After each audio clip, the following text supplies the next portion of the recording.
Think of a research report like a piece of architecture. You wouldn't build a stadium using the blueprint for a cathedral. The structure must serve the ultimate function of the building. A research report functions as an engineered mechanism designed to communicate the stages of a research process with objective precision. Professional failure occurs when researchers treat every report as a uniform document, ignoring the specific needs of the reader or the decision at hand. The length, focus, and presentation mode of a report must be reverse-engineered from its specific purpose and the cognitive profile of its target audience. An academic journal requires a vastly different layout than a corporate strategy memo. Yet, despite looking nothing alike on the surface, both documents share a foundational logic. To understand this architecture, we will analyze 3 distinct structural archetypes using actual case studies. Mastery of these structures is the difference between data that is ignored and data that drives strategic action. Before looking at specialized designs, we must establish the baseline. Every rigorous scientific report shares a fundamental DNA.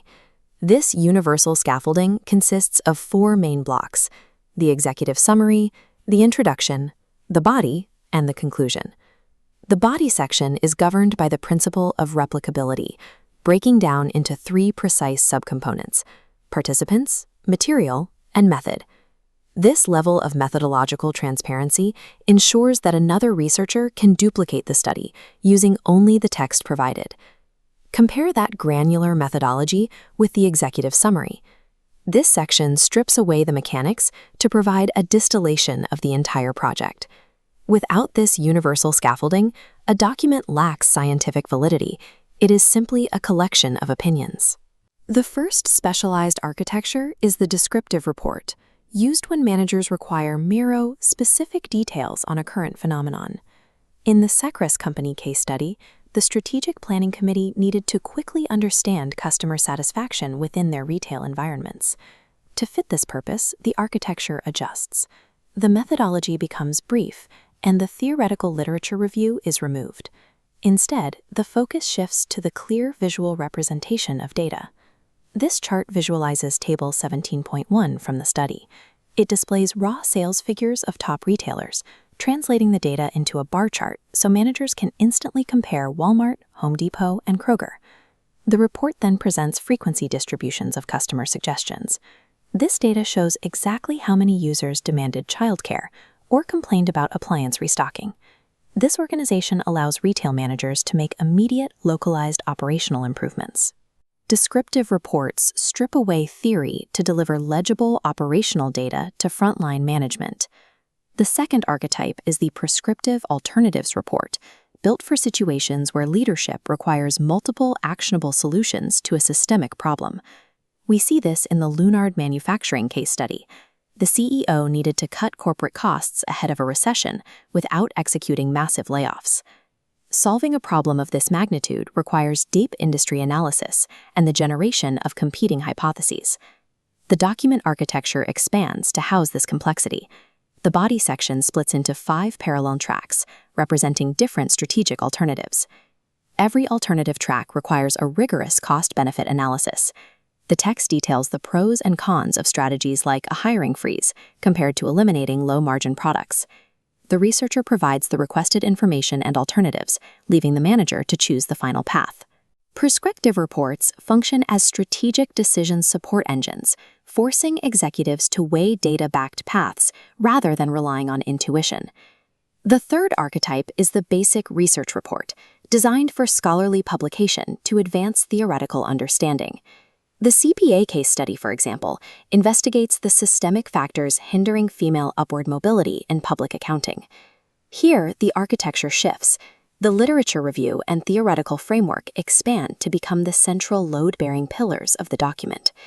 In the revenue section, financial recommendations are replaced by strict statistical rigor.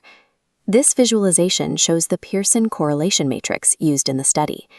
It provides the statistical proofs needed to demonstrate how work hours, responsibilities, and discrimination impact upward mobility. The data includes complex measurements, such as Cronbach's alpha, to prove the validity of the measurement scales. Basic research reports optimize for theoretical contribution and methodological defense rather than immediate profit maximization. The final stage involves translating the dense written report into a 20-minute oral presentation. Written documents facilitate deep, defensive reading and implementation, whereas oral presentations prioritize synthesis and persuasion. To bridge this gap, apply the executive filter. You must compress months of methodology into a handful of clean layouts. Only 3 elements survive the filter: the problem, the results, and the implementation. This requires a shift in visual stimuli. Raw data tables are converted into dynamic radar charts, donut charts, and bar charts to sustain audience attention. Managing the psychological aspects of delivery, such as eye contact and voice modulation, is as critical as the data on screen. During the Q&A, you must maintain a non-defensive openness to suggestions when your methodology is challenged.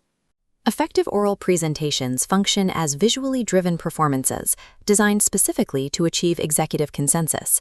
Flawless research is void if it is not packaged for the end user's cognitive framework. We see this when placing our 3 architectures side by side.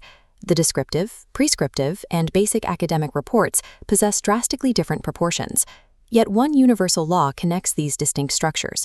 The executive summary, or the abstract, remains the single most critical page of the document. This one-page summary is the gateway that allows busy stakeholders to grasp essentials before committing to the dense architecture below. Approach report writing as an act of architectural design. Define the purpose, identify the audience, and build the structure required to turn raw data into decisive action.